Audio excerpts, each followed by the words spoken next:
तो दोस्तों नेक्स्ट हम बात करते हैं एसफाल्ट एंड बायो एसफाल्ट के बारे में। एसफाल्ट एक ना जस्ट अ मिनट एसफाल्ट एक ब्राउन या फिर ब्लैक हाईली विस्कस हाइड्रोकार्बन होता है जो कि प्रोड्यूस करा जाता है in the residue of petroleum distillation. ठीक है, मतलब जैसे मैं पहले आपको एसफाल्ट की इमेज दिखाता हूं। जैसे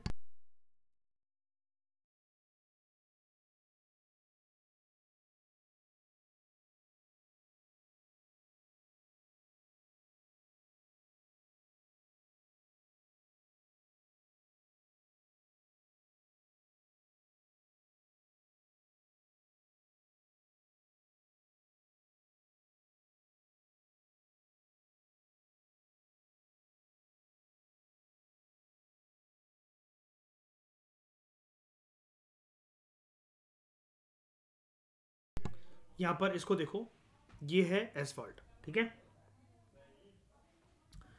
गाढ़ा सा ये लिक्विड होता है। ओके, हाईली विस्कस हाइड्रोकार्बन जो कि प्रोड्यूस कैसे होता है जब हम पेट मतलब क्रूड ऑयल से जो बाय प्रोडक्ट्स होते हैं उसको जब अलग कर रहे होते हैं तो पेट्रोलियम डिस्टिलेशन प्रोसेस में ये एक रेसिड्यू की फॉर्म में उसके बचता है, यानी कि उस पेट्रोलियम डिस्टिलेशन प्रोसेस के अंदर उसका भी एक बाय प्रोडक्ट होता है। ब्राउन हो सकता है हल्का सा, ज्यादातर यानी कि आप ज्यादातर, लेकिन फिर भी आपको ये ब्लैक कलर का ही दिखता है ये। ठीक है, इसी से रोड वगैरह भी बनती है जिसको आप आम भाषा के अंदर हिंदी में कहते हो डांबर। ठीक है, अब ये जो डिस्टिलेशन प्रोसेस है ये वैसे तो नेचुरली भी हो सकता है जहां पर एसफाल्ट लेक्स हो, या फिर under petroleum refinery by using crude oil. इसलिए मैंने आपको बताया कि जब हम कच्चे तेल को एक्सट्रैक्ट करते हैं तो उसके बाय प्रोडक्ट की फॉर्म में जब हम पेट्रोल को एक्सट्रैक्ट करते हैं, डीजल को बनाते हैं, नेचुरल गैस को बनाते हैं, लेकिन पेट्रोलियम का डिस्टिलेशन प्रोसेस के अंदर एक रेसिड्यू की फॉर्म में जो पदार्थ हमें मिलता है वो होता है एसफाल्ट। ओके, एक टर्म और यूज हुआ है यहां पर, बायो एसफाल्ट। बायो एसफाल्ट एक ऑल्टरनेटिव है एसफाल्ट का which is made from non petroleum based renewable resources.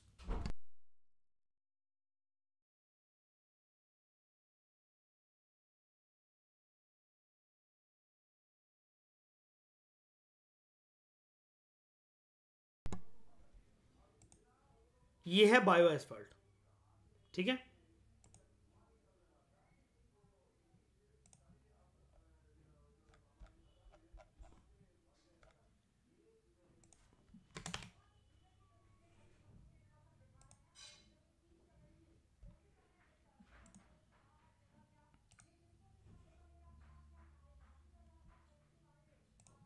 तो it is an alternative of asphalt made from non petroleum based renewable resources.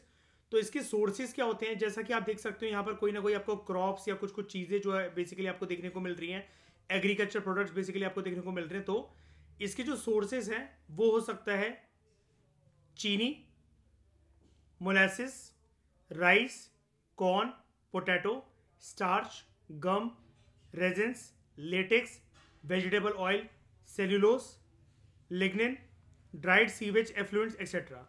Bio asphalt एक eco friendly product होता है और इसको भी रोड कंस्ट्रक्शन के अंदर यूज करा जाता है और ये ज्यादा बेटर है एज कंपेयर टू एसफाल्ट। ठीक है, ये एक ऑल्टरनेटिव की तरह बन सकता है बिकॉज अगर हम बात करें सिर्फ एसफाल्ट की जो कि एक रेसिड्यू है पेट्रोलियम डिस्टिलेशन का, तो जब पेट्रोलियम प्रोडक्ट आगे जाकर या पेट्रोल जो है आगे जाकर होगा ही नहीं दुनिया में कुछ सालों के बाद, तो फिर ये जो एसफाल्ट जिसको हम लोग कहते हैं एक ब्राउन या फिर ब्लैक एसफाल्ट जो कि पेट्रोलियम के डिस्टिलेशन प्रोसेस के फॉर्म में एक रेसिड्यू की फॉर्म में मिलता है, तो हमें कुछ तो ऑल्टरनेटिव चाहिए सड़कें वगैरह बनाने के लिए, यानी कि एक ऐसा इको फ्रेंडली डांबर टाइप हमें एक स्ट्रक्चर चाहिए, तो वो पूर्ति हमारी करता है बायो एसफाल्ट। ठीक है, एसफाल्ट के बारे में कुछ और चीजें अगर हम लोग जाने तो एसफाल्ट एक जो है it is highly used in road construction where it is used as a glue और binder mix with aggregate particles to create asphalt concrete. यानी कि जो पत्थर, गिट्टियां और जो कंकड़ होते हैं उसको कहा जाता है एग्रीगेट पार्टिकल्स। उनको एक जगह पर बाइंड करने के लिए वहां पर यूज होता है। जैसे ये देखो, ये पत्थर गिट्टियां कंकड़ ये सारे के सारे यहाँ पर तितर बितर होकर पड़े हुए हैं। आप जोर की अगर एक लात यहाँ से मारोगे तो ये सारे इधर से उधर बिखर जाएंगे। लेकिन जब आप एक मशीन के थ्रू जिसके अंदर एक हीटिंग एलिमेंट के जरिए ये सारी चीजें मिक्स होती रहती हैं, तो छोटे छोटे पत्थर कंकड़ गिट्टियां, उसके अंदर जब आप एसफाल्ट मिलाते हो तो वह गाढ़ा सा चिपचिपा सा काला सा गुदगुदा सा एक एलिमेंट बन जाता है, जिसको आप फिर रोड पर बिछाओगे तो जाकर एक ऐसी रोलर कोस्टर जब आप उसके ऊपर चलाओगे तो ऐसे ये जो पत्थर गिट्टियां कंकड़ है कि ऐसी चिकनी सड़क के अंदर कन्वर्ट हो जाएंगे। और क्योंकि यहाँ पर इसके अंदर एसफाल्ट यूज हुआ है विच इज अ बाइंडिंग या फिर ग्लूई एजेंट, तो ये इनको बांध कर रखता है। ठीक है, जैसे कि अगर मैं आपको दिखाऊं एसफाल्ट इन इंडिया, तो अगर आप ये देखो बस आप एक जगह पर ऐसे हाँ पत्थर टाइप होता है, तोड़ तोड़ पत्थर तो ये होता है, मतलब पत्थर कड़ गिट्टियाँ होती है, उसको गर्म कर करके ना हम लोग जो है एक वो बनाते हैं, विस्कस फ्लूइड टाइप बना लेते हैं इससे, लाइक दिस। ये बना लेते हैं और ये गर्म भी बहुत ज़्यादा होता है, यानी कि अगर ये ऐसा इतना गर्म होता है ये, अगर ये किसी के हाथों में पड़ जाए, अगर ये गरम गरम ना, अगर वैसे अगर जिसके हाथ में कोई ग्लव्स नहीं है कुछ भी नहीं है तो चिपक जाता है ये गरम गरम पत्थर कंकड़ गिट्टियाँ जो भी होती हैं। जिस तरीके से सीमेंट की एक मशीन होती है वो जो इसको गोल गोल गोल गोल करके चला रही होती है, ऐसे ही ये सारी चीज़ें भी मिक्स होकर डलती हैं, बिछती हैं रोड पर। उसके बाद एक रोलर कोस्टर होता है जो कि उस रोड को सपाट करके फ्लैट कर देता है। तो मेन यूजेस क्या है एसफाल्ट के, its other main uses are for bituminous waterproofing products including production of roofing felt and for sealing flat roofs। ठीक है, तो ये कुल मिलाकर कंस्ट्रक्शन मटेरियल की तरह बेसिकली यूज होता है।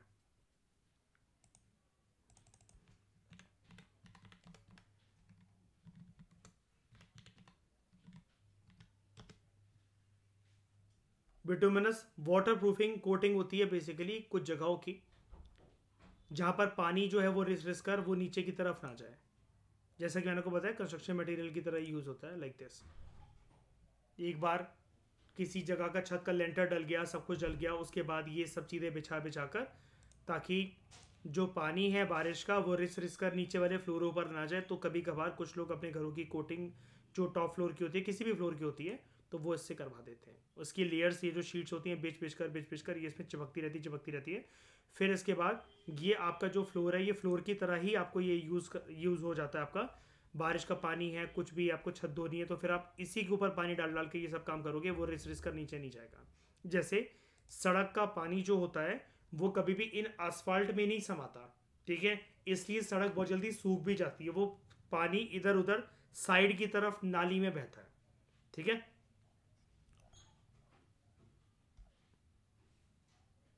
कभी आपने देखा किसी हाईवे का या किसी भी चीज़ का पानी जो है वो रिस्क के निचोड़ कर उसके नीचे समा गया हो? बहुत मतलब होता है ऐसा, बहुत धीरे धीरे प्रोसेस होता है, लेकिन जनरली वो बारिश का पानी या कैसा भी पानी है वो साइड बेस जाता है, लेफ्ट साइड या राइट साइड, जहाँ पर भी एक गटर होता है, नाला होता है, या कोई भी ऐसी ज़मीन होती है जो कि थोड़ी स्लांटिंग हो। हम प्रीवियस लेक्चर में बात कर रहे थे एक इम्पॉर्टेंट टर्म के बारे में जो कि हम देख रहे थे RON के बेसिस पर, रिसर्च ऑक्टेन नंबर के बेसिस पर। हमने एक लाइन पढ़ी थी, अगर मैं आपको उसको दोबारा पढ़ाऊँ, जब हम इंजन्स की भारत स्टेज 6 की बात कर रहे थे, Activa, Yamaha FZ, Bullet, Hayabusa, इन सब की हम बात कर रहे थे, तो हमने एक चीज़ देखी थी। नॉर्मल पेट्रोल इंजन में क्या होता है, एयर फ्यूल मिक्सचर जो है it is heated due to being compress and then is ignited rapidly by sparking plug, जैसा कि मैंने आपको बोला था स्कूटी बाइक वगैरह में जिसको सेल्फ स्टार्ट कहते हैं। अगर ये मिक्सचर अगर हीट करा जाता है तो कंप्रेशन इससे होती है, ज़्यादा हीट करा जाए तो it will self ignite before the ignition system sparks, यानी कि जो इंजन है गलत फ्यूल डालने की वजह से वो इतना ज़्यादा हीट हो सकता है कि उसके अंदर क्रैक आ सकता है, फिर वो इंजन फट सकता है। This will lead to much higher stresses than what the engine components are design for. जितना इंजन जिस गर्माहट के लिए बना हुआ है उससे ज़्यादा हीट हो जाएगी, विच कैन कॉज नॉकिंग और पिंचिंग साउंड। ठीक है, नॉकिंग की वजह से इंजन को बहुत ज़्यादा डैमेज हो सकता है, इवन सीजर हो सकता है, इंजन को क्रैक आ सकता है उसके अंदर अगर बहुत सीवियर हो वो। तो compression ratio is directly related to power and efficiency of an engine. ये हमने पढ़ा था कि प्रीमियम फ्यूल, जो प्रीमियम क्वालिटी की जो गाड़ियां बाइक स्कूटी उनमें प्रीमियम फ्यूल यूज होना चाहिए। इसी के बेसिस पर हम दो टर्म्स को पढ़ते हैं, नॉकिंग और एंटी नॉकिंग एजेंट। कुछ कुछ जो फ्यूल्स होते हैं, जब उनको बर्न करा जाता है तो they produce heat, but this heat of fuels does not transform into exact work.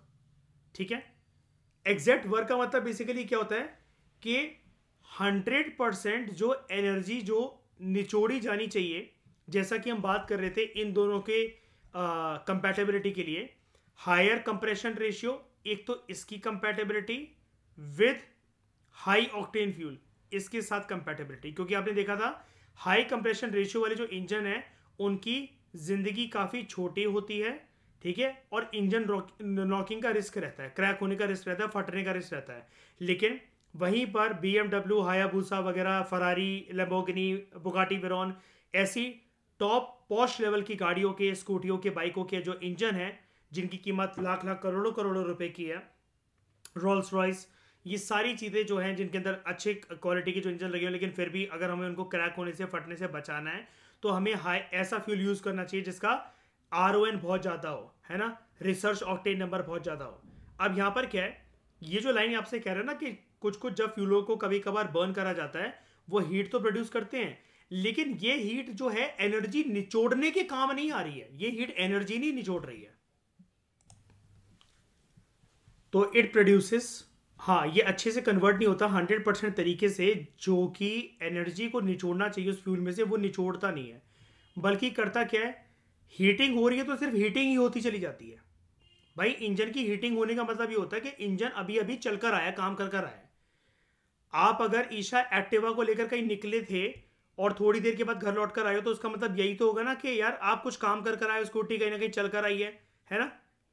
लेकिन कभी कभार ऐसा होता है बहुत बार कि कुछ फ्यूल्स को जब बर्न करा जाए तो वो हीट प्रोड्यूस करते हैं, लेकिन ये हीट जो होती है ये फ्यूल को ट्रांसफॉर्म ही नहीं करती है।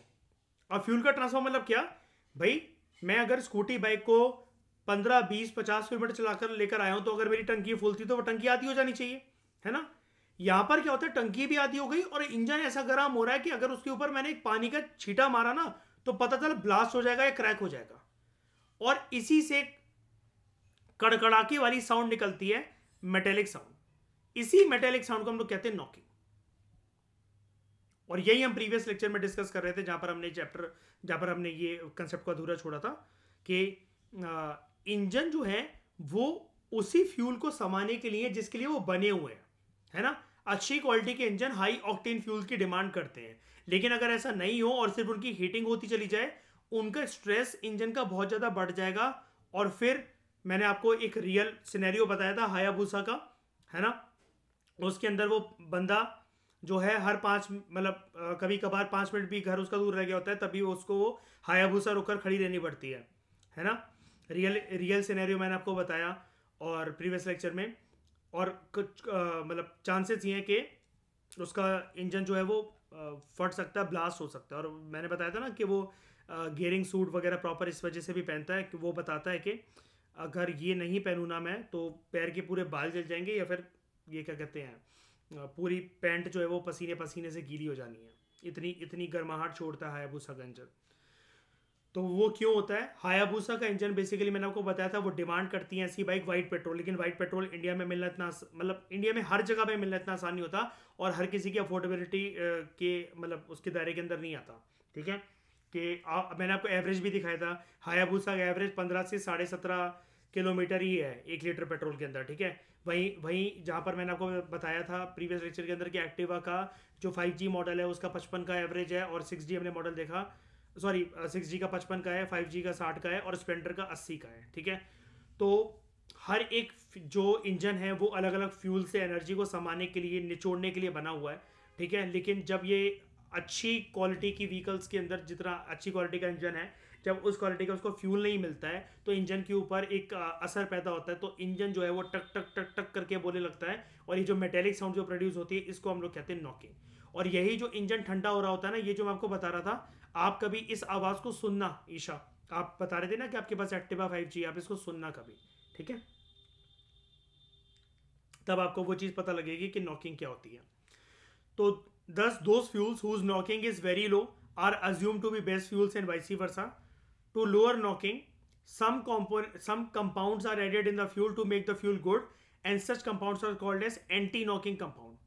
अब पता लग गया, वो जो बाइक स्कूटी वगैरह में मैं आपको पेट्रोल पंप में बता रहा था, वो छोटे छोटे जो पाउच डालते हैं, जो कि टोबैको जैसे पाउच होते हैं जिसके अंदर लिक्विड होता है, वो पेट्रोल के साथ मिक्स करके डालते हैं। तो वो क्या डालते हैं एक्चुअली? एंटी नॉकिंग कंपाउंड्स, ठीक है? The best anti knocking compound is TEL, तेल, tetra ethyl lead. Another as anti knocking compound is BTX, benzene toluene, xylene, and some other anti-knocking compounds are methanol, ethanol, alcohol, and tertiary butyl alcohol. जो हम बात कर रहे थे टेरा ethyl lead की, ये बहुत हार्मफुल होता है एनवायरनमेंट के लिए, क्योंकि जहां पर ये वर्ड आ गया लेड, लेड एनवायरनमेंट को, ह्यूमन हेल्थ को, किसी भी जीवन को प्रभावित करता है। एनिमल लाइफ, प्लांट लाइफ, बेकार होता है एनवायरनमेंट के लिए। तो इंजन में से आपके साउंड आती है ना, लाइक दिस।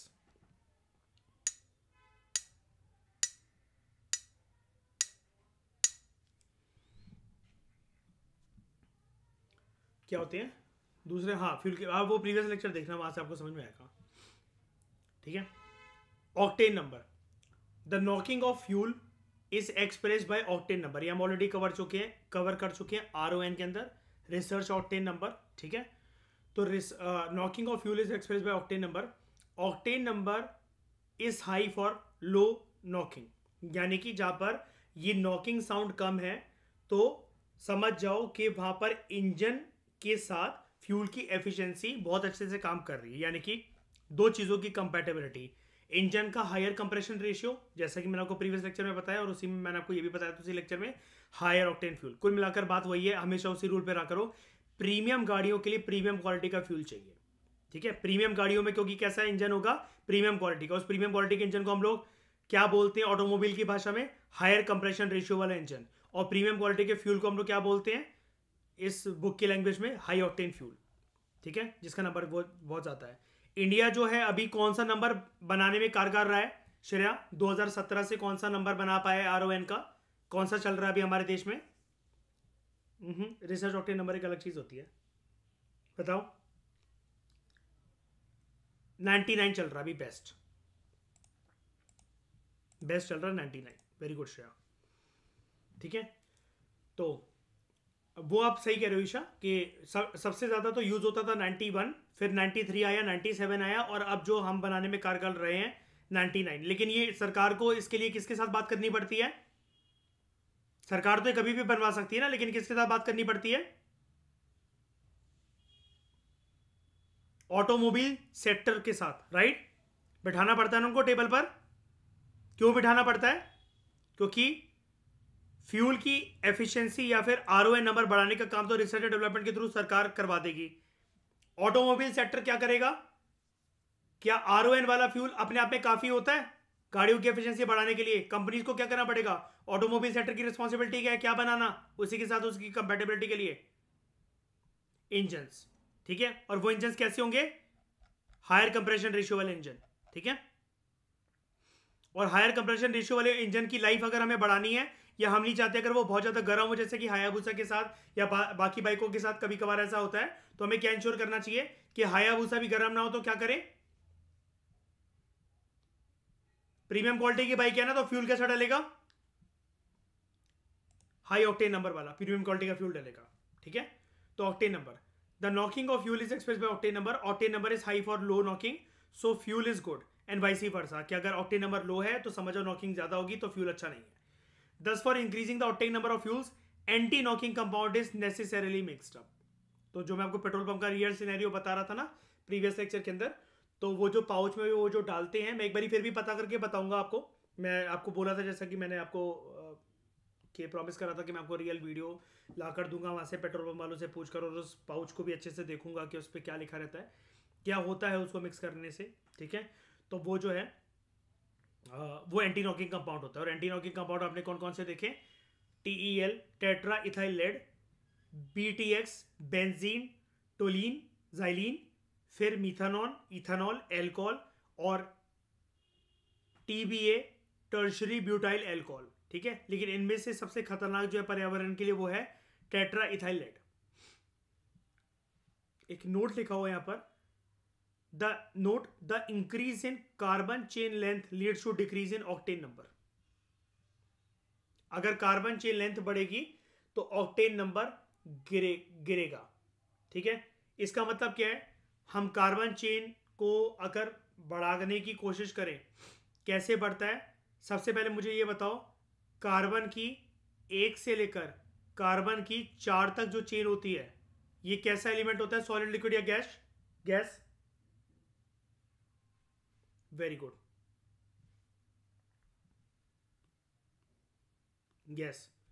उसके बाद, अरे यार क्या हो रहा है, उसके बाद अगर हम लोग बात करें, एक नंबर ले लेता हूं मैं, कार्बन के किसी भी हाइड्रोजन के साथ कॉम्बिनेशन में, परम्यूटेशन कॉम्बिनेशन की थ्योरी के अनुसार, मतलब समझ गए नहीं, कोई थ्योरी नहीं है, मतलब परम्यूटेशन कॉम्बिनेशन के जो भी मिक्स मैच हैं, जो भी मिक्सअप्स हैं, उसके अनुसार अगर मैं 5 से लेकर 18 तक अगर मैं यूज करूं तो वो कैसा?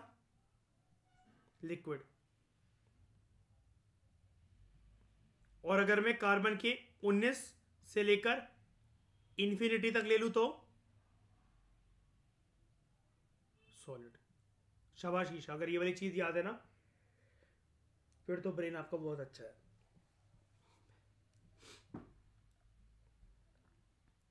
समझ गए? तो increase in carbon chain length add to decrease in octane number, क्योंकि जैसे जैसे कार्बन चेन बढ़ता रहेगा तो ऑक्टेन नंबर गिरता रहेगा, यानी कि कार्बन चेन लेंथ का बढ़ना। और हमने एक चीज पढ़ी थी, अगर आपको याद हो, ये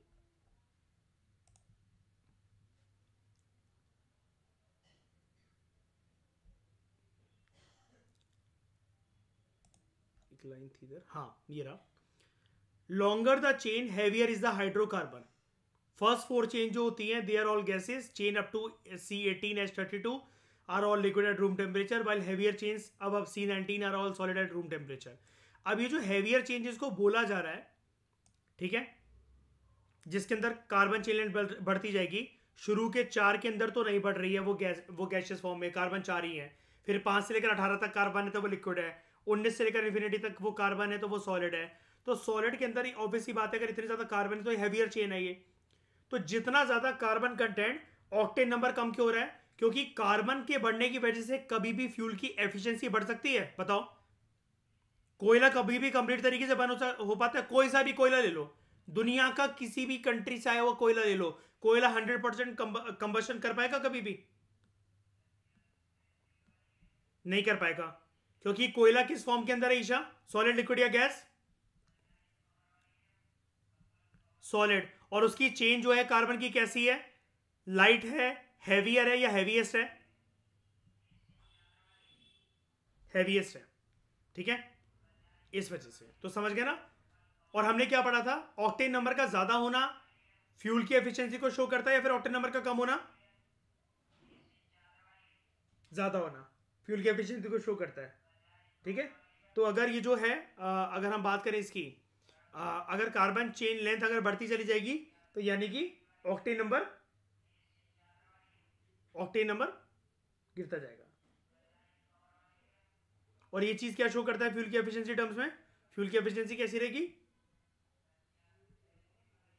डू कॉटली। फिर एक हम टर्म देखते हैं, आप डीजल पेट्रोल वगैरह के बारे में सब कुछ तो जानते हो। एक आपको बहुत अच्छी टर्म बताता हूं, गैसोहोल। गैसोहोल, इसको पहली बार डिस्कवर करा गया था ब्राजील में। ठीक है, गैसोहोल दिखाऊं मैं जरा,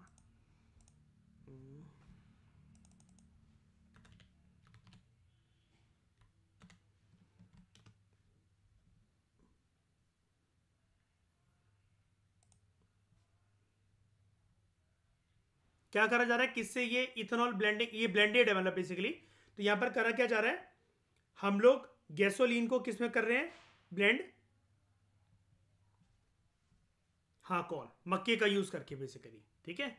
और अगर हम ये यहां पर देखें ना, ऐसा क्यों हो पा रहा है, मेज इन ब्राजील, मक्के की बहुत अति लेवल की खेती होती है ब्राजील में। जिस चीज के पास जिस भी कंट्री के पास जिस चीज की सप्लाई ज्यादा होगी वही तो उसको यूज कर पाएगा ना, किसी ऐसी चीज में जो कि सेकेंडरी हो। मक्का खाने के लिए होता है फिर पेट्रोल बनाने के लिए होता है, मतलब समझ गए ना, आम भाषा के अंदर मैं कह रहा हूँ फ्यूल बनाने के लिए, पेट्रोल नहीं, सॉरी, एक्सट्रीमली सॉरी, खाने के लिए होता है ना। लेकिन बहुत ज्यादा बच रहा तभी तो ऐसी हरकतें हो पाएंगी, इससे कि नहीं हो पाएंगी। भारत क्या दालों के साथ ऐसा कर सकता है कुछ भी? दालों के मामले में हमारा देश कैसा है श्रेया, कौन से नंबर पर आता है प्रोडक्शन के मामले में दालों में? फर्स्ट। लेकिन फिर भी वर्ल्ड का लीडिंग इंपोर्टर भी है ना दालों का इंडिया, है ना। ऑयल सीड्स के मामले में कौन से नंबर पर आता है? फर्स्ट। लेकिन फिर भी मेजर इंपोर्टर है, क्यों? उतना नहीं हो पाता, उतना नहीं ग्रो हो पाता जितना इस देश के लोगों की डिमांड की पूर्ति कर सके, राइट। तो इसको पहली बार ब्राजील में डिस्कवर करा गया था। It is a mixture of petrol, 80 से 90% पेट्रोल यूज होगा। तो करना क्या है इसके अंदर, हमें मान लो कि मैं बना देता हूं एक ये फनल,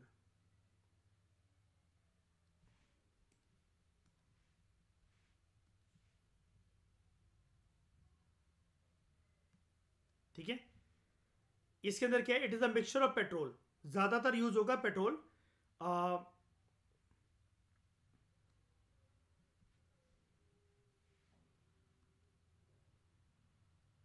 80 to 90%।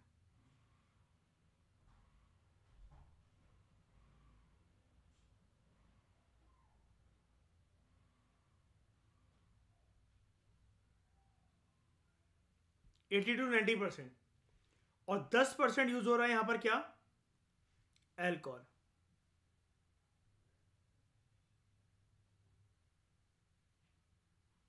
इसकी वेटेज प्लीज याद रखना, ऑलमोस्ट 90% मैक्सिमम पेट्रोल, 10% तो होना ही चाहिए एल्कोहल। हाँ कॉम्बिनेशन, परमुटेशन कॉम्बिनेशन वेरी कर सकते हैं कि अगर पेट्रोल 80% है तो वो रेशियो 80:20 का बन जाएगा, और अगर वो 90% है तो 90:10 का बन जाएगा, ठीक है। मतलब 90:10, 80:20 किस कंटेक्स में कह रहा हूँ, पेट्रोल 80% तो अल्कोहल 20%, पेट्रोल 90% तो अल्कोहल 10%। क्लियर है ना, सिंपल सी बात, ठीक है। इसको बोला जाएगा gasohol, and it is obtained by mixing petrol in extracted alcohol of sugar cane. अब आप कहोगे extracted alcohol of sugar cane, yes, दारू किसी भी चीज को सड़ाकर बन सकती है। आप इस दुनिया में किसी भी क्रॉप की फसल को, सॉरी, किसी भी, मैं कह रहा हूं क्रॉप की फसल, कोई सी भी फसल हो जहां पर खेती बाड़ी होती हो और वो फसल का जो अंकुरित दाना है वो खाने लायक हो, आप उसको सड़ा दो, गला दो और उसका पानी निचोड़ सकते हो ना अगर आप, तो उससे नशा या नशीला पदार्थ बन सकता है। गोवा में एक बहुत फेमस ड्रिंक चलती है, बहुत सालों तक उसका ट्रेंड रहा, मुझे नहीं पता वो अभी भी पॉपुलर है कि नहीं है, लेकिन यस चलती है वो गोवा में। फेनी। फेनी ना एक ऐसी दारू होती है, फेनी एक ऐसी दारू होती है जो कि काजू से बनती है, कैश्यू नट, ठीक है।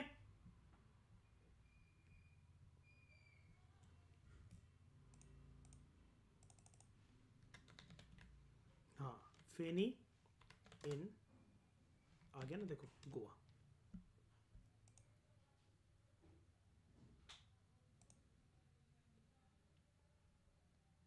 ये काजू से बनाई जाती है।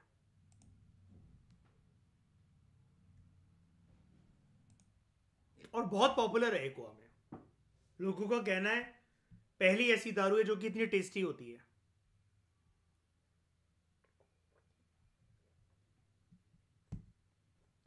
ठीक है, तो अच्छा मैं टॉपिक से भटकता नहीं, एक बात बताऊं मैं पहले आपको।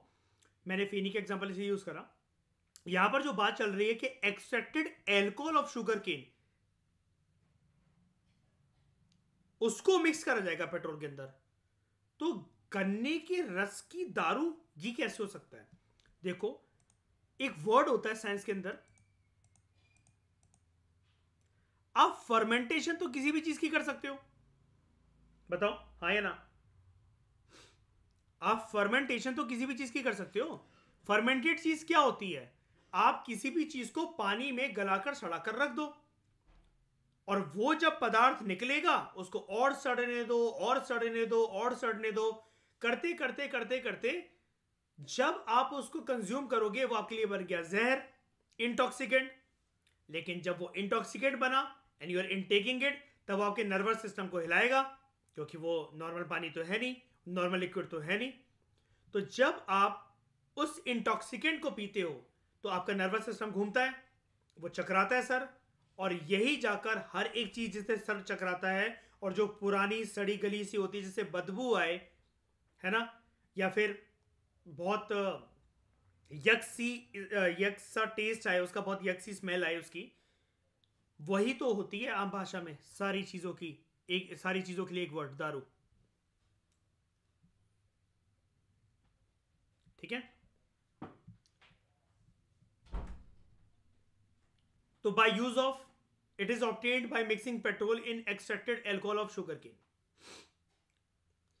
by the use of gasohol as a fuel in the vehicles. Pollutants like CO2, SO2, carbon dioxide, sulfur dioxide, etc. can be reduced and minimized up to an extremely lower level. क्या India ने इस project से कोई inspiration ली है? Gasohol के कोई project से inspiration ली है? कुछ कुछ लग रहा है ना हमारे जैसा। कौन सा बताता रहता हूं मैं अक्सर आपको, पीएमएफआई की बुक से लगातार बता रहा हूं, ethanol blending program. Gasohol can be a better alternative option of the petrol because of the great demand of petrol. आप लोगों ने कभी एक कंट्री के समूह के बारे में, एक कार्टेल के बारे में सुना है? OPEC countries, organization of petroleum exporting countries.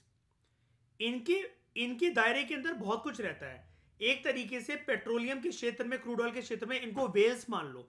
जैसे वेल्स क्रिप्टो करेंसी को हिलाते हैं ऊपर नीचे, ऐसे ही पेट्रोलियम के एक्सपोर्ट इंपोर्ट को, उनके प्रोडक्ट्स को ये बताना, पीछे की बात छुपाना कि तेल के कुएं नए मिल गए हैं, और उसको तेल की सप्लाई रोकने को एक गल्फ कंट्रीज के वॉर का नाम दे देना, ये पूरा कार्टेल ओपेक के पास होता है। और रशिया भी इसमें एक लीडिंग प्लेयर है, रशिया भी इसमें एक लीडिंग प्लेयर है।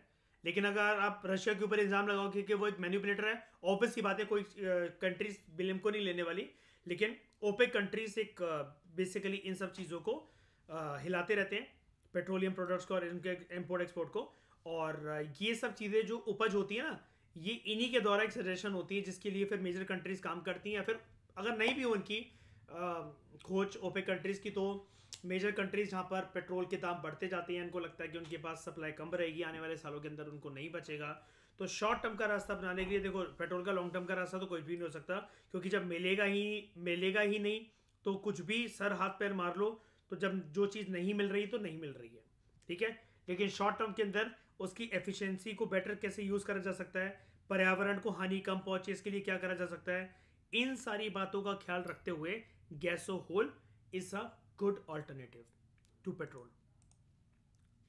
तो करना क्या, हमें गैसोलीन को इथेनॉल के साथ ब्लेंड करा तो वो बन गया गैसोहोल। लेकिन यहां पर ब्राजील के अंदर जो एक्सपेरिमेंट हुआ था वो क्या था, 80 से 90% प्योर पेट्रोल, 10% एल्कोहल। अब ये एल्कोहल कौन सी, ये ब्लेंडर स्प्राइट, कोई बियर, ठीक है, किंगफिशर, या फिर 8 PM, red label, black label, ठीक है, विस्की, वोडका, जिन, रम, ये सब नहीं थी। ये क्या है, इट वॉज एन एक्सट्रैक्टेड, आज भी जो यूज होती है, it is an extracted alcohol of sugar cane which is mix in petrol. और वो शुगर केन से दारू कैसे निकाली जाती है, बाय द प्रोसेस ऑफ अभी क्या पता है मैंने आपको, सड़ाने से लेकर नशा पदार्थ बनाना गीला वाला, उसको क्या कहते हैं, फर्मेंटेशन। ये फर्मेंटेशन का प्रोसेस जो है इंडस वैली सिविलाइजेशन में चलता था क्या? इसका प्रूफ हम कैसी पॉटरी से लगा सकते हैं अंदाजा? दारू और मदिरा को सर्व करने के लिए जो यूज होती थी, प्लोरीफरेटेड नहीं, वो तो मल्टीप्लाइड होता है, परफोरेटेड पॉटरी, परफोरेटेड। क्लोरीफिकेशन तो उसमें टर्म्स यूज होती है कोल्ड वॉर में। परफोरेटेड याद है, वो छेद वाले जो वेसल्स होते थे, है ना, उसके अंदर वो किसी एक नशीले पत्ते को रख रख कर पानी में वो करते रहते थे 2-3 दिन के लिए, या जितने भी दिनों के लिए, ये तो कोई नहीं बता सकता, 2-3 दिनों के लिए मेहमान जब आने वाले होते थे, उसके बाद वही पानी सर्व होता था और नशे में सब लोग पार्टी करते थे। डीजल,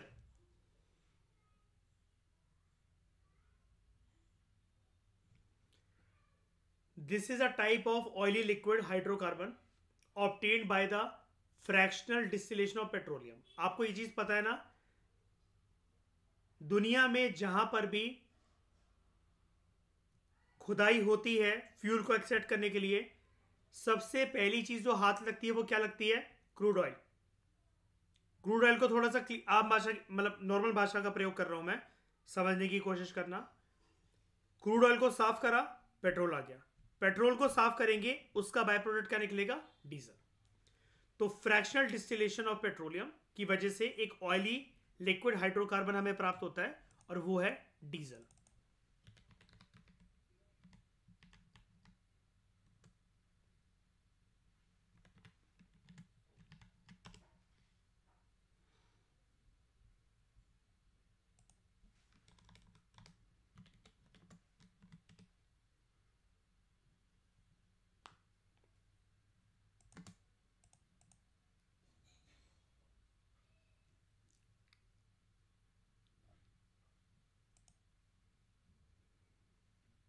इसके डिफरेंस देखो जरा, मीटर दो।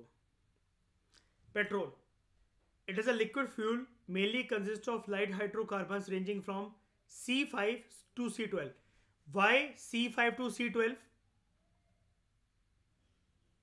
वो लिक्विड होता है। It is a liquid fuel which consists of heavy hydrocarbons than C12, highly inflammable than diesel, less inflammable than petrol। यानी कि इनमें से ज्यादा क्या चलेगा?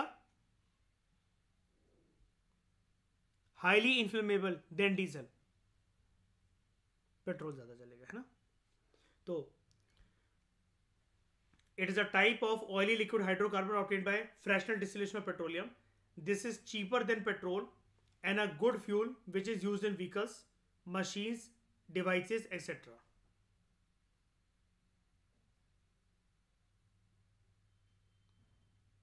ठीक है। But during its consumption, various toxic gases like sulfur dioxide, SO2, etc. are evolved. The gas SO2, sulfur dioxide, it creates some problems like irritation in eyes, headache, inhaling problems, etc. And sometimes skin diseases and respiratory system problems also come into existence. फिर एक term है ultra low sulphur diesel, ULSD और city diesel. ये शायद से आप लोग पहली बार टर्म सुन रहे होगे, अभी बताता हूं। This is an extremely pure form of diesel. Normal diesel जो कि SO2 रिलीज कर रहा था, उससे बेटर कौन सा डीजल है? City diesel. Ultra low sulphur, उसके अंदर दिक्कत क्या थी? सल्फर डाइऑक्साइड की तो दिक्कत थी, ये लो नहीं है, अल्ट्रा लो है।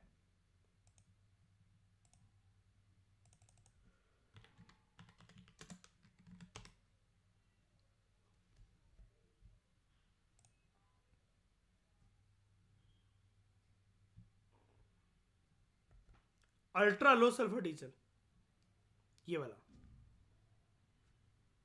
ठीक है।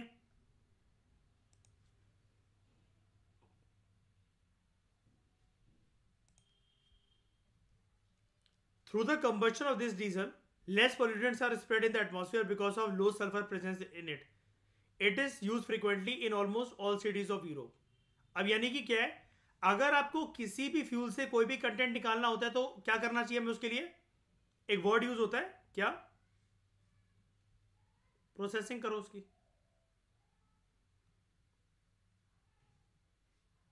या फिर उसकी काइंड ऑफ क्लीनिंग करो through advance research and making some, जो भी टेक्नोलॉजी वगैरह जो चेम्बर्स हैं जो कि ये सब काम करेंगे, ठीक है। उसके बाद cetane number of diesel, cetane number of CN, ये एक इंडिकेटर होता है of the combustion speed of diesel fuel.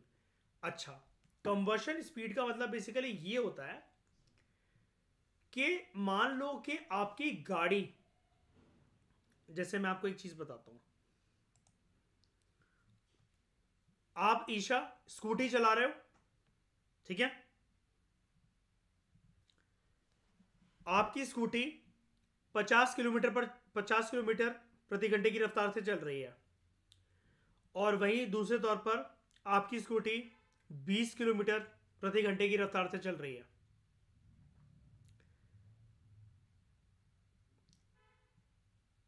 तो ज्यादा फ्यूल कंजम्पशन कहां पर हो रही है?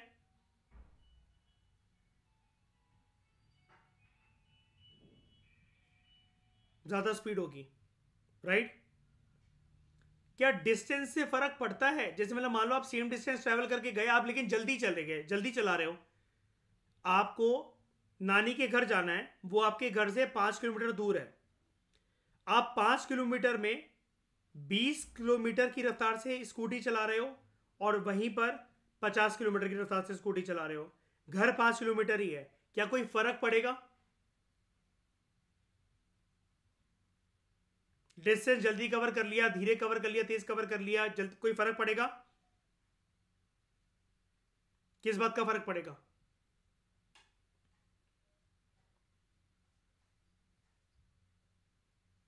अरे तुम्हारे पहुंचने की बात नहीं हो रही बेटा यहाँ पर मुझे मतलब है तुम्हारी स्कूटी और तुम्हारे फ्यूल से, fuel consumption. Very good Shreya, जल्दी जल्दी होगा उस केस में जहां पर ये स्कूटी तेज चला रही है ईशा, ऐसा होता है, भले डिस्टेंस सेम हो श्रेया, उससे कोई फर्क नहीं पड़ता, राइट। समझ रहे हो ईशा? नानी हाउस अगर 5 किलोमीटर है कोई बात नहीं, 5 जाना 5 आना, लेकिन आप अगर स्पीड बढ़ाते जा रहे हो, ठीक है, तो फ्यूल कंजम्पशन ज्यादा कर रहे हो आप, जल्दी जल्दी जल्दी जल्दी वो आपका जो फ्यूल है ना वो खत्म हो रहा है। तो सीटे नंबर और सीए नंबर ये एक इंडिकेटर होता है कि आपका जिस भी प्रकार का डीजल फ्यूल है, अब आप कहोगे प्रकार का, अभी तो मैंने आपको पता है एक नॉर्मल डीजल है, उसके बाद एक यूएलएसडी है, और भी तरीके के होते हैं। और सिटी डीजल, ये यूएलएसडी कहां यूज होता है? आज आपने क्या सीखा, कौन सी कंट्रीज में? यूरोप, ठीक है। तो CN is an indicator of combustion speed of diesel fuel, यानी कि कितनी तेजी से आपका डीजल जो है एज अ फ्यूल जलता है ना। Higher the cetane number the more easily the fuel will combust in compression setting such as diesel engine. लेकिन मान लो कि ये तेजी से चल रहा है, धीरे से चल रहा है, जैसे मर्जी चल रहा है, लेकिन क्या मैं एक ऐसे डीजल इंजन को बेस्ट इंजन मानूंगा जहां पर कंप्लीट कंबशन हो? हाँ या ना? आई रिपीट माई वर्ड्स, भले ये धीरे स्पीड में, स्लो रेट में, फास्ट रेट में कंबशन प्रोसेस हो, लेकिन एटलीस्ट कंबशन प्रोसेस हो रहा है कंप्लीट तरीके से, leaving very low amount of residue in terms of pollutants या कुछ भी करके। लेकिन अगर कंप्लीट कंबशन हो रहा है, वैसे तो कंप्लीट जैसी कोई चीज नहीं होती, 100% को तो कोई चीज नहीं होती फ्यूल में, लेकिन फिर भी मान लो कि हो रहा है, ठीक है, तो क्या मैं ऐसे फ्यूल को ऐसे इंजन को एक अच्छा इंजन मानूंगा? बिल्कुल मानूंगा। और मान लो कि इंजन अच्छा है और फिर भी श्रेया पॉल्यूटेंट ज्यादा बच रहे, तो उसमें गलती किसकी है? इंजन की गलती है क्या? इंजन बहुत अच्छा है, सुप्रीम क्वालिटी का इंजन है, कंबशन करने के लिए पूरा रेडी है, लेकिन फिर भी ना काला काला पड़ रहा है, फ्यूल की गलती है, राइट। क्योंकि हमें कंपैटिबिलिटी किसके बीच में चाहिए होती है? हायर कंप्रेशन रेशियो, जो कि किसका फीचर होता है? इंजन का। और RON, रिसर्च ऑक्टेन नंबर, है ना, जो कि किसका फीचर होता है? फ्यूल का। फ्यूल और इंजन की कंपैटिबिलिटी बहुत अच्छी होनी चाहिए, क्योंकि अगर प्रीमियम क्वालिटी की गाड़ी चला रहे हो तो फ्यूल कैसा डलवाना है, प्रीमियम क्वालिटी का। और प्रीमियम क्वालिटी का फ्यूल को हम लोग साइंस में क्या कहते हैं, जिसका RON ज्यादा हो। क्लियर? यार देखो, पीडीएफ से पढ़ रहे हो तो पीडीएफ जैसे क्लिक करिए। मैं कोशिश हमेशा ये करता हूँ कि कहीं पर भी पेज मोड़े ना हो, मैं बेस्ट क्वालिटी की पीडीएफ खींचने की कोशिश करता हूँ हमेशा।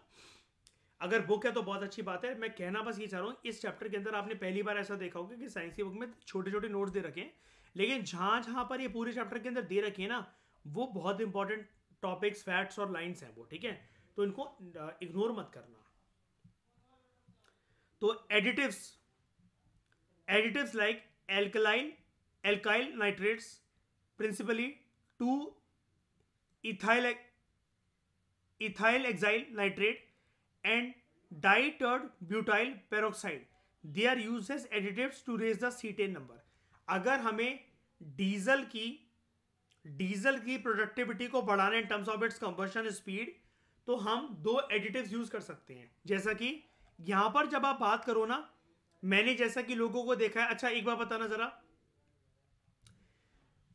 ईशा, आपने जो स्कूटी ली है एक्टिवा 5G, वो पेट्रोल वाली है डीजल वाली है? पेट्रोल वाली। डीजल वाली क्यों नहीं ली? वो तो सस्ता भी पड़ता है, डीजल चीपर है ना पेट्रोल से, वो क्यों नहीं ली?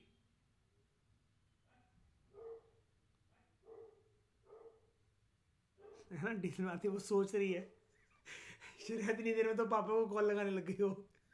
पापा बताओ आप इसका आंसर क्या ना? पापा सॉरी बोल दो मेरी साइड से। नहीं आती डीजल वाली। कोई भी टू व्हीकल आता है, टू व्हीलर आता है। अब ये मत कहना कि मैंने यूट्यूब पे देखा था। बनाने को हिंदुस्तान का आदमी कुछ भी बना ले, लेकिन नहीं आता है। कंपनीज कोई बनाती है? बात चल रही थी वैसे कि डीजल वाली बुलेट आएगी, बहुत सालों से बात चल रही है, 5 साल से 10 साल से, लेकिन ऐसा हुआ नहीं। किसी के साथ भी अभी ऐसा हुआ नहीं है, कोई भी टू व्हीलर के साथ। तो मैं बताना ये चाह रहा हूं, ये जो मैंने ईशा से क्यों पूछा, जब मैं बात कर रहा था इसकी, ये एंटी नॉकिंग कंपाउंड की, ये एंटी नॉकिंग कंपाउंड जो डाले जाते हैं ना, ये किसी भी इंजन के लिए यूज हो सकते हैं, ठीक है? तो इसको इस एडिटिव से कंफ्यूज मत करना। एडिटिव ये भी है, एंटी नॉकिंग कंपाउंड की फॉर्म में, ये जो है कि हम उसकी एफिशिएंसी को बढ़ा रहे हैं, like benzene, toluene, xylene, BDX, tetra ethyl lead, TEL, methanol, ethanol, alcohol, TBA, tertiary butyl alcohol, ठीक है? ये तो हो गया कि ओवरऑल किसी की भी ये जो है इंजन के अंदर एंटी नॉकिंग कंपाउंड्स को ऐड करना। लेकिन बात करें अगर सिर्फ डीजल की, डीजल का CN नंबर बढ़ाना, तो उसके लिए क्या है, दो एडिटिव्स यूज होते हैं, alkyl nitrates principally 2-ethyl hexyl nitrate and ditert. ये जो एल्कलाइल नाइट्रेट्स है, ये एक वर्ड है, वो आपको एक्सप्लेन करके यहाँ पर ये बता रहा है, these are principally 2-ethyl hexyl nitrate, जिसको मिलकर हम लोग बोलते हैं alkyl nitrates, and ditert butyl peroxide, ठीक है? These are used as additives to raise the cetane number। और अगर एक बार डीजल का सीटेन नंबर यूज हो गया तो वो क्या शो करेगा कि कंबशन स्पीड डीजल फ्यूल की अच्छी है, वो प्रॉपर तरीके से बर्न होता है, अच्छी तरीके से बर्न होता है, और रेसिड्यू जो छोड़ता है इन टर्म्स ऑफ पॉल्यूटेंट्स वो बहुत कम छोड़ता है। तो गाड़ी जो है अच्छी तरीके से चलेगी। क्या इंजन ज्यादा हीट होगा क्या अगर सीटेन नंबर डीजल का बढ़ा दिया जाए तो? बताओ।